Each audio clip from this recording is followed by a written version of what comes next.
Hi friends, ഇന്ന് ഞാൻ നിങ്ങളുമായിട്ട് ഷെയർ ചെയ്യുന്നത് നല്ല ടേസ്റ്റി ആയിട്ടുള്ളൊരു ഇഫ്താർ സ്നാക്കിൻ്റെ റെസിപ്പിയാണ്. ഇതിന് നമുക്ക് ചിക്കനോ ബീഫോ മുട്ടയോ ഒന്നും ആവശ്യമില്ല കേട്ടോ. വെജിറ്റബിൾസ് വെച്ചിട്ടുണ്ടാക്കുന്ന നല്ലൊരു സ്നാക്കാണ്. കഴിക്കാനും നല്ല ടേസ്റ്റാണ്. അപ്പോൾ അതെങ്ങനെ ചെയ്യുന്നത് നോക്കിയാലോ. ആദ്യം തന്നെ ഞാനിവിടെ ഒരു ചീനച്ചട്ടി അടുപ്പത്ത് വെച്ചിട്ട് ഒരു സവാള ഒന്ന് ചെറുതാക്കി അരിഞ്ഞിട്ടൊന്ന് വഴറ്റി എടുക്കുന്നുണ്ട്. അപ്പോൾ ഞാനിവിടെ ഒരു സവാളയാണ് എടുത്തിട്ടുള്ളത്. ഇതിലേക്ക് ആവശ്യത്തിനുള്ള കറിവേപ്പില ഇട്ട് കൊടുക്കുന്നുണ്ട്. കറിവേപ്പിലൊക്കെ നിങ്ങളുടെ ഇഷ്ടത്തിനനുസരിച്ചിട്ട് എടുത്താൽ മതി കേട്ടോ. അതിനൊന്നും പ്രത്യേകിച്ച് അളവൊന്നുമില്ല. ഇനി ഇതിലേക്ക് 1 ടേബിൾ സ്പൂൺ ഇഞ്ചി, വെളുത്തുള്ളി, പച്ചമുളക് ചതച്ചത് ചേർക്കുന്നുണ്ട്.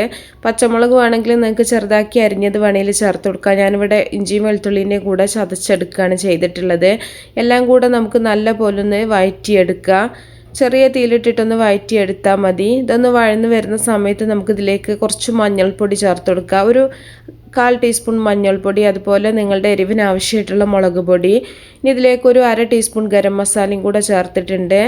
എന്നിട്ട് നല്ല പോലെ ഒന്ന് വഴറ്റിയെടുക്കുന്നുണ്ട്. അപ്പോൾ മുളക് പൊടിയൊക്കെ നിങ്ങൾക്ക് കൂടുതൽ എരിവാണെന്നുണ്ടെങ്കിൽ നന്നായിട്ട് ചേർക്കുക കേട്ടോ. ഞാനിവിടെ പച്ചമുളക് ചേർത്ത കാരണം തന്നെ മുളക് പൊടി വളരെ കുറച്ചിട്ടാണ് ചേർത്തിട്ടുള്ളത്. ഇതൊന്ന് നല്ലപോലെ ഒന്ന് വഴന്ന് വരുന്ന സമയത്ത് നമുക്കിതിലേക്ക് ഗ്രേറ്റ് ചെയ്ത് വെച്ചിട്ടുള്ള ക്യാരറ്റും ക്യാബേജുമാണ് ചേർത്തിട്ടുള്ളത്.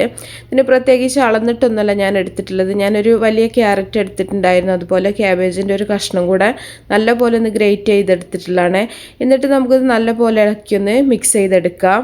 ഇനി ഇതിലേക്ക് നമുക്ക് ആവശ്യത്തിനുള്ള ഉപ്പും കൂടെ ചേർത്ത് കൊടുക്കുക. ഉപ്പൊക്കെ നമ്മൾ നോക്കിയിട്ട് ചേർത്താൽ മതി. ഇനി നന്നായിട്ടൊന്ന് വഴറ്റിയതിന് ശേഷം നമുക്കിതിലേക്ക് പുഴുങ്ങി ഉടച്ച് വെച്ചിട്ടുള്ള ഉരുളക്കിഴങ്ങാണ് ചേർത്തിട്ടുള്ളത്. ഞാനിവിടെ ഒരു 2 ഉരുളക്കിഴങ്ങാണ് എടുത്തിട്ടുണ്ടായിരുന്നത് കേട്ടോ. അത് ഉപ്പിട്ടൊന്ന് വേവിച്ചിട്ട് ഒന്ന് ഉടച്ചെടുത്തിട്ടുള്ളതാണ്.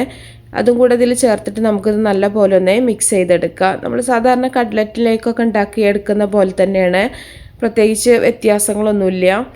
എന്നിട്ട് നല്ല പോലെ ഒന്ന് മിക്സ് ചെയ്തെടുക്കുക. ഇനി ഇതിലേക്ക് മല്ലിയില വേണേലും നിങ്ങൾക്ക് ചേർത്ത് കൊടുക്കാം കേട്ടോ. എന്നിട്ട് തീ ഓഫ് ചെയ്തിട്ട് നമുക്കിത് ചൂടാറാനായിട്ട് മാറ്റി വെക്കാം. അപ്പോൾ ഒരു പരന്ന പാത്രത്തിലൊക്കെ ആക്കി വെക്കുകയാണെന്നുണ്ടെങ്കിൽ പെട്ടെന്ന് തന്നെ ചൂടാറി കിട്ടും. അപ്പോൾ ചൂടാറിയതിന് ശേഷം ഇതുപോലെ നമുക്ക് കയ്യിൽ കുറേശ്ശെ ഇത് എടുത്തിട്ട് ഉരുട്ടിയിട്ട് ഒന്ന് പരത്തിയെടുക്കുക. എന്നിട്ട് ഇതിൻ്റെ ഒരു സെൻറ്റർ ഭാഗത്ത് ഹോളാക്കിയിട്ട് നമുക്ക് വടയുടെ ഷേപ്പിലൊന്ന് ആക്കിയെടുക്കുക.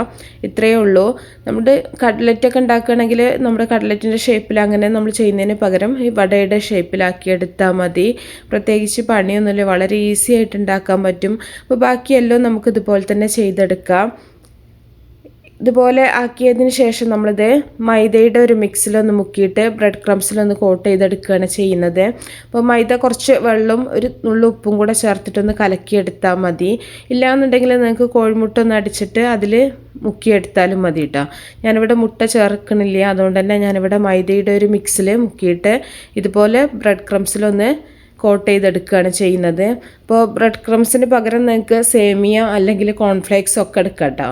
അതൊക്കെ നിങ്ങളുടെ കയ്യിലുണ്ടെന്നുണ്ടെങ്കിൽ ഒരു വെറൈറ്റിക്ക് വേണ്ടിയിട്ട് നിങ്ങൾക്ക് അതിലൊക്കെ ഇതുപോലെ കോട്ട് ചെയ്തിട്ട് നമുക്ക് ഫ്രൈ ചെയ്തെടുക്കാം. ഞാനിവിടെ ബ്രെഡ് ക്രംസ് തന്നെയാണ് കോട്ട് ചെയ്തിട്ടുള്ളത്.